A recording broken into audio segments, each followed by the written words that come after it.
is another video for the slope deflection method, and I'm going to talk in this video about the analysis of continuous beams.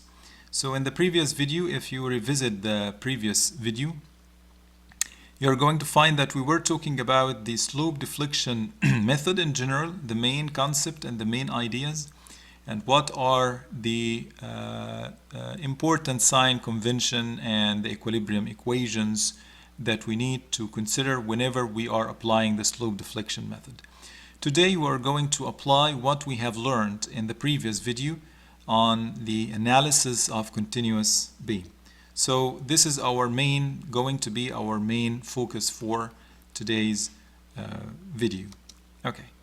Now, taking into consideration that we have all the main ideas and concepts for applying the slope deflection method, I'm going to jump into the steps of analysis for the case of the continuous beam.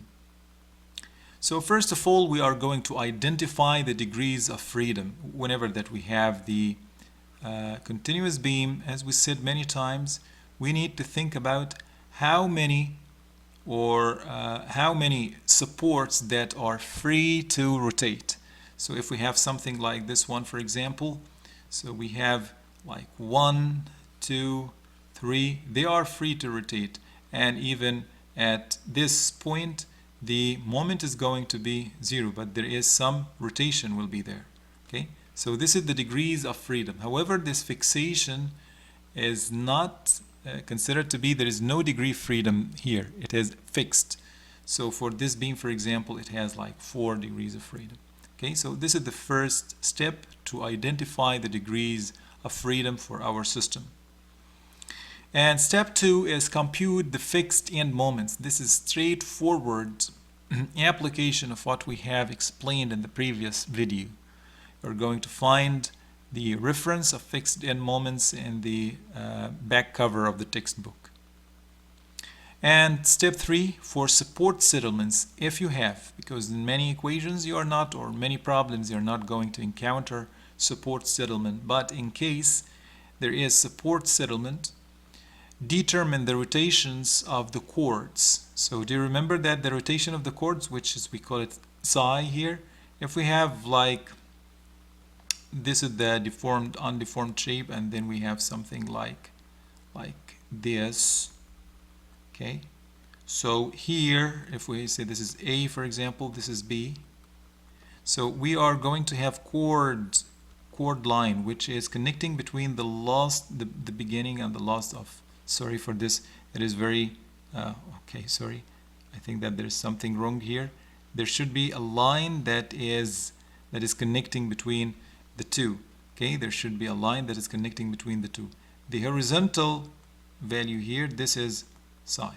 So this is only whenever there is some settlement of support. Otherwise, no need to obtain or to think about rotation of the chord, because it is going to be 0 in this case. Okay. And number 4, we're going to write the slope deflection equations. The slope deflection equations. Okay. And we are going to determine the unknown joints after that, the unknown joint rotations. Actually, here for the writing of the slope deflection, I think that here it is included in it. There is equilibrium equations that should be established, and then we can use the or we can write the slope deflection equations, and from these equilibrium equation, we can obtain the member end moments. Okay, and number 5, determine the unknown joint reactions. After that, yes, that's true. At the end, after knowing the moments, we can get the joint reactions. Calculate member end moments for the drawing of bending moment and so on. And then we're going to make some check using the joint equilibrium. This is after obtaining the end moments. We can check using our equilibrium equation that we have used it here. So we're going to use it here again for checking.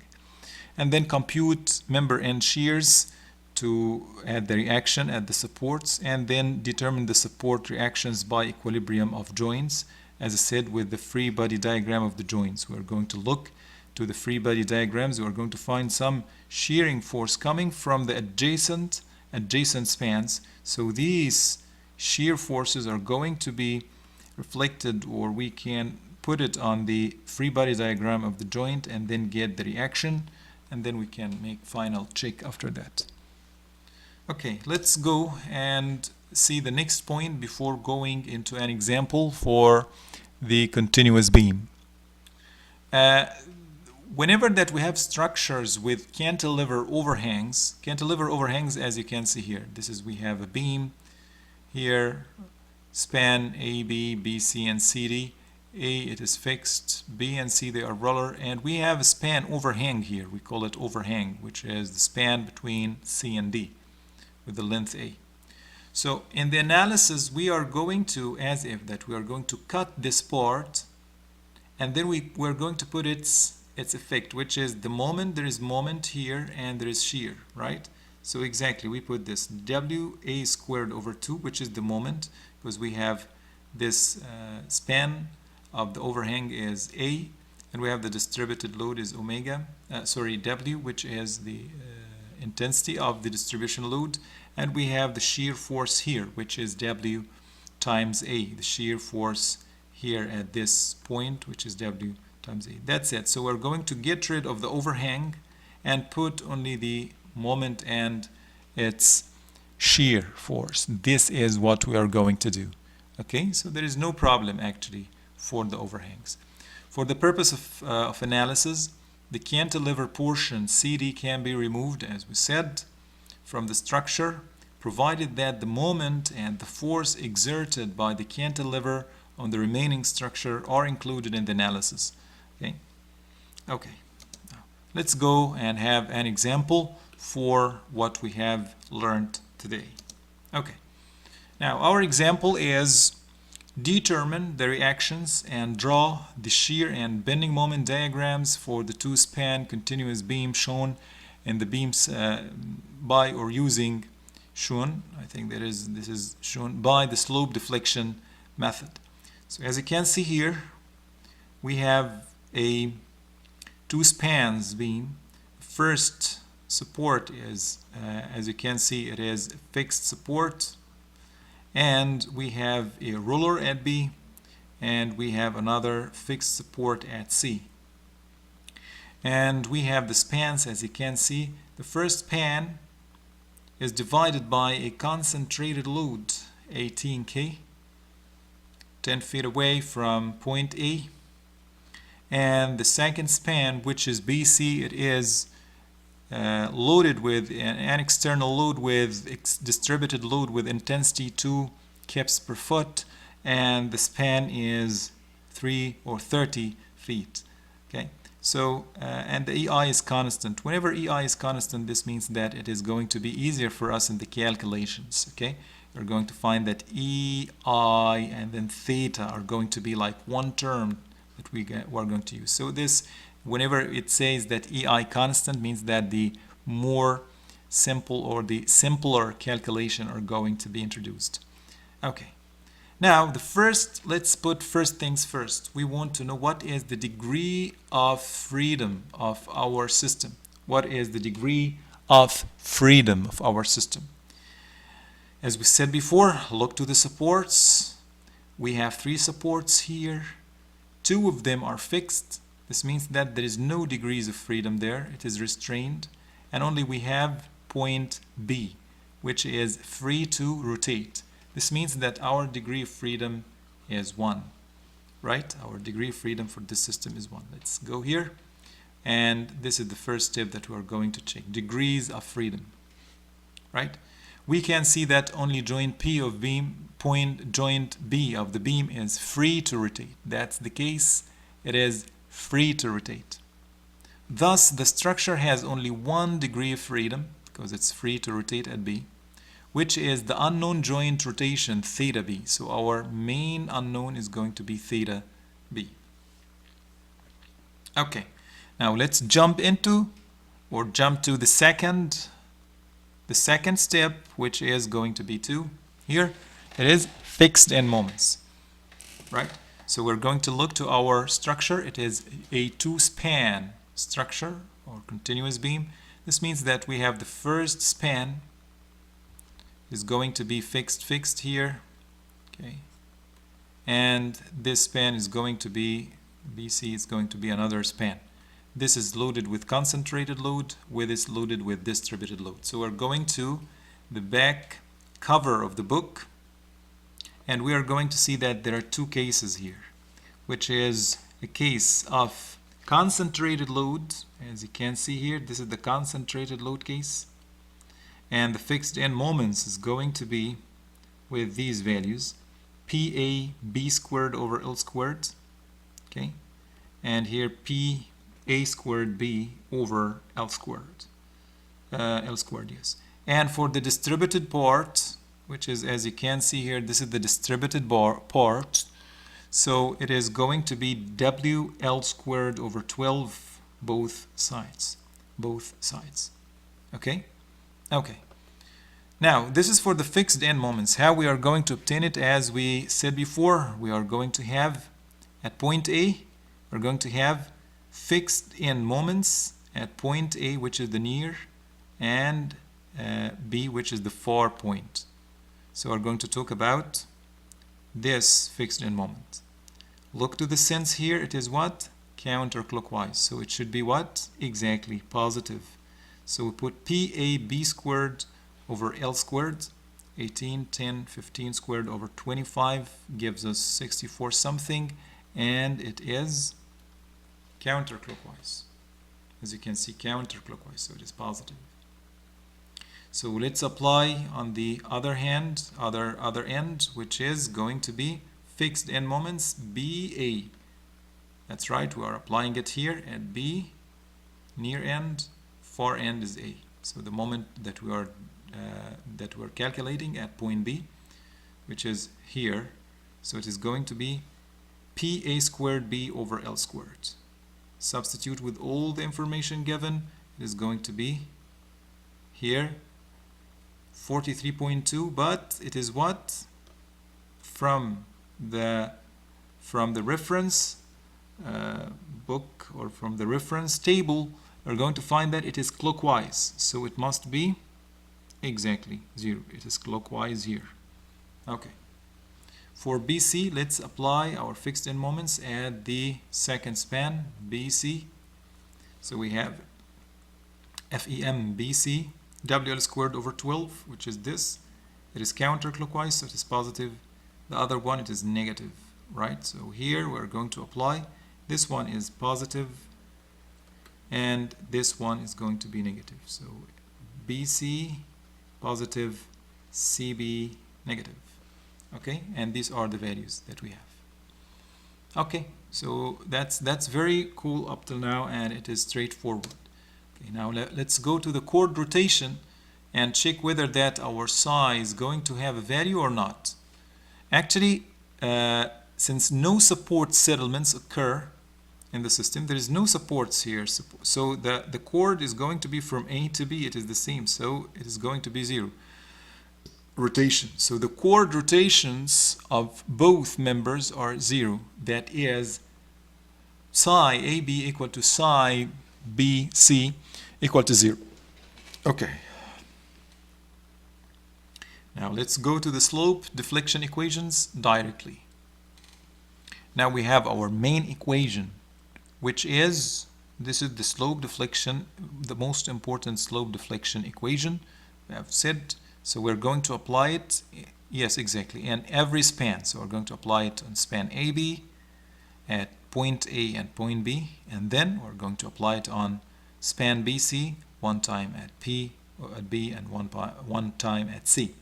So let's apply the slope deflection at the span AB first, and we're going to apply it at point A and at point B. So at point A, we are going to have 2 EI over 25 times theta B, because it is the far end. Actually here this psi is 0, 2 theta n, which is the near is what? It is fixed, right? So it is 0. So this is 0, this term is 0, and this term is 0. So we're going to end with theta far. Theta far here is going to be theta B, because we are going to talk about A as the near one. Plus the fixed end moments. Fixed end moments here, it was 64. From the previous slide, you're going to find the fixed end moments is 64. Then we rearranged the equation and found that EI theta B. Do you remember when we said that EI is constant? So this would make our life easier in the calculation. Okay. Similarly, we are going to apply the slope deflection method at point B. We are looking about span AB here. So it is 2EI over theta B, because this is 0 and this, the far end is 0. This is the rotation at A, and then we are remaining with 2 theta N, which is 2 theta B. Minus 43.2. Take care, it is minus from the previous slide, right? Minus here. Okay. Now we finished the first span, which is AB. Okay, and as you can see, theta B here, theta B is here. We're going to apply our slope deflection method on the span BC. So we are going to say MBC, one time at B and one time at C.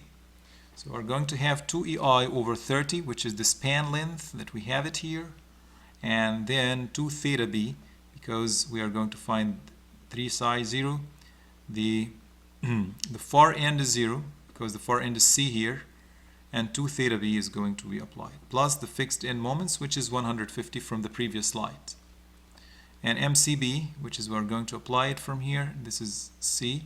So it is going to be 2EI over 30, the span, theta B, 3 psi 0, and theta near, it is going to be 0, because C, and theta far, which is B, so it is going to be theta B, minus the fixed end moments from the previous slide. Then it is going to be E theta B. As you can see that we are repeating, all the moments are in terms of theta B now. All moments are in terms of theta B, even these two ones. Okay, what about the theta A and theta C? We said they are going to be 0. Why? Because they are fixed. They are fixed. Okay. Now let's go to the equilibrium equation. Our equilibrium equation is going to be applied on the right, on the only one joint in the middle. So we're going to have M. So now for this support, for this span, it has lift moment, which is MAB, and another right moment, which is MBA, right? And for the span BC, it has this moment at C, which is MCB, and this moment at B, which is MBC. This moment, okay, MBC, we are going to put it with the opposite sense on B, and we're going to put it with the opposite sense on B here also for MBA. But if we want to know, we want to know what is the shear at point B coming from this span, which is the span AB, to reflect it on the joint B. So we want to know this shear. We can take the moment here, it is going to be 0, right? And then we're going to have the shear here. After that, this shear is going to be reflected on the left part of the joint B. Similarly, we are going to put the shear coming from the right part, and then we can obtain the shear. Anyway, our equilibrium equation, okay, our equilibrium equation for the joint B, that the summation of moments should be 0 at the end, right? So MBA plus MBC should equal to 0. Summation of moment at point B is 0, right? Because all the structure should be under equilibrium, and also every part of the structure should be under equilibrium.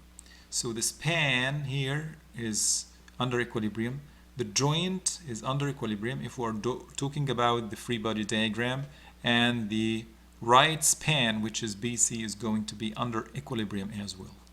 Applying this, this is what we call it the moment equilibrium equation at point B, gives us MBA plus MBC equal to 0, right? Okay. Now let's substitute with MBA and MBC with what we have done here. We have MBA and MBC, right? We have them in terms of theta B. So we're going to sum them up and equate it with 0. This is what we're going to do. This is MBA and this is MBC, we equate it with 0.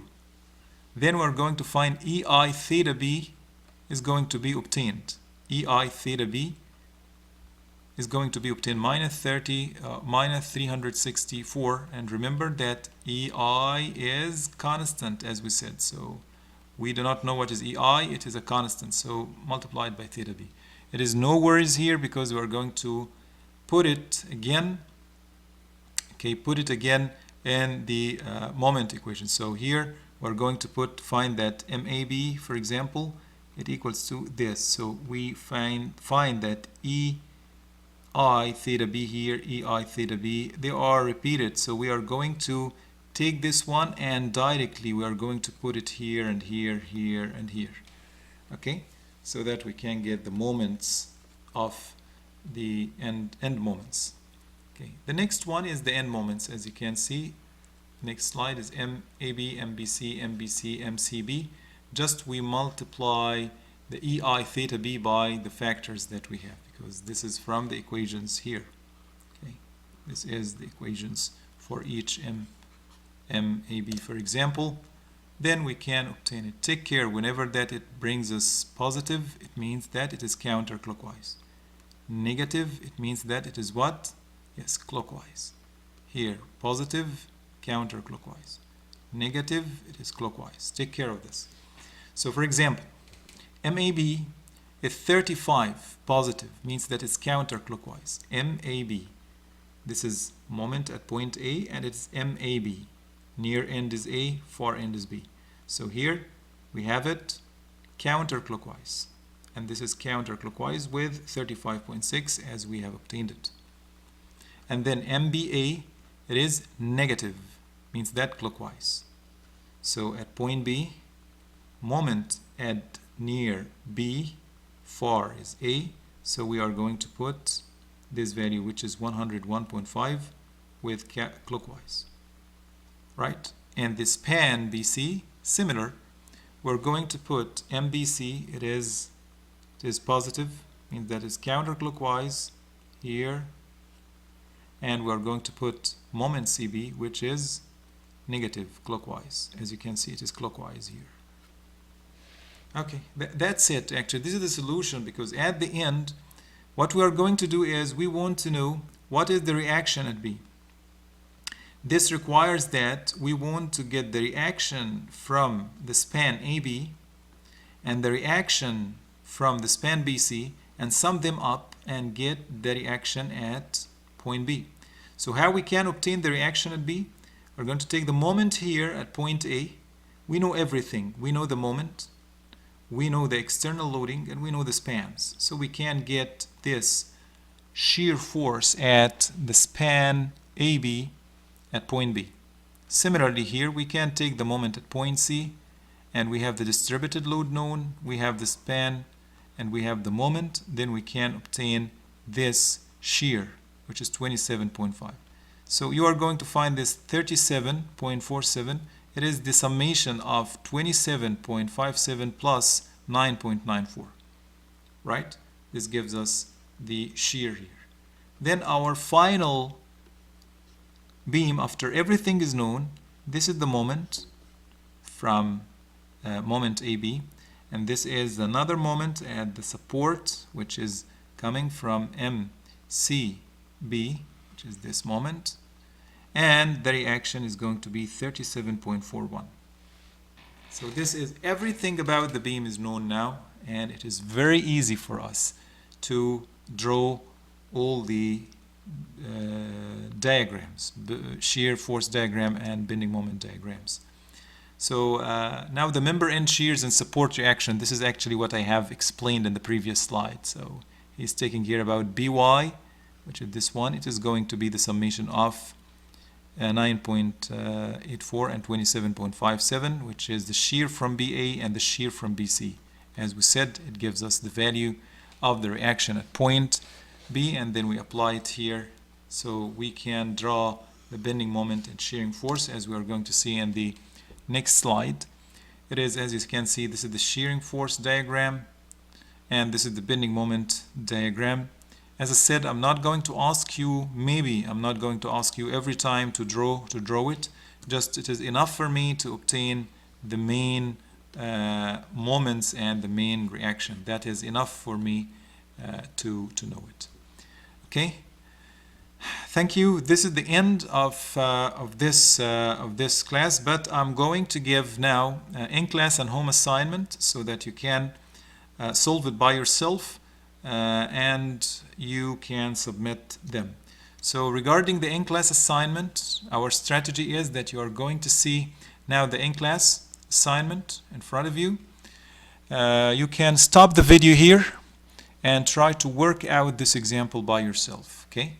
So you are going to work out this example by yourself, and then after a while, after solving it, come back to the video and you're going to see the solution. Our example here, or the problem, is the method of slope deflection. You are going to solve this beam using the slope deflection method, and you can see it is a two-span continuous beam fixed at A, roller support at B, roller support at C, distributed load 25 kilonewton per meter. The spans are equal 8 meter each. Young's modulus E is 70 GPa, and the inertia is 1300 times 10 to the power 6 millimeter to the power 4. So you can solve and you can stop the video right now and come back again.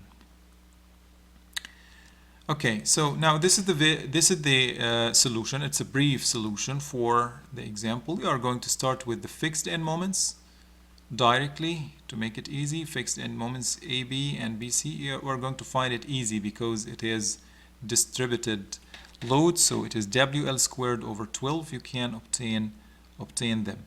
And remember that it is going to be, as we said, one is going to be positive, the other one is going to be negative. So we're going to find that here it is positive, here it is going to be negative. Similar for the other span, which is BC, positive and negative. And then the slope deflection equation, we know that MCB is going to be 0, right? Because it is MCB, it is going to be 0 because this is what the end here is hinge. So we are sure that MCB is known for us. It is 0. Different than MAB. MAB, it is fixed moment. We do not know it. Okay? But MCB, it is roller support. So it must equal to 0. Okay? So this is must equal to 0. And then we are going to apply the slope deflection equations at AB and BC at point A and at point B with these values. You can check it by yourself. You can stop the video and you can check these after the calculation. As I said, it's a brief solution. You need to go into the detailed one by yourself. And then we're going to apply the equilibrium equation, MBA plus MBC equal to 0. We're going to talk about the point at point B. This is point B. So the moment from BC side and from BA side, they should be equal to 0. Substitute with the values of MA, of MBC and MBA, and they should equal to 0. You are going to find one equation in one unknown, which is theta B. You can obtain the value of theta B or the this term, which is EI theta B, and you can substitute with the numerical value of EI theta B into the equation, into the slope deflection equation, which is already you have obtained here. As you can see, you're going to find this term is repeated every time, so you can just substitute with it, and then you're going to find the values of MAB, MBC, and MBA. That's it. That's it for me. No need to draw any bending moment or shearing force. It is enough for me to obtain these value. Okay, I hope that you have obtained the right ones. The last thing is the home assignment. This is for you. You can solve this and send and upload it to the iCampus and with the full solution for it. No need, as I said, to draw the bending moment and shear force diagram. Just obtain the unknowns in this equation. In this problem. We do not know the moment here, we do not know the moment here, we do not know the reaction here, and we do not know the reaction here, and everything is clear for you. Thank you very much, and see you in the next video with another topic.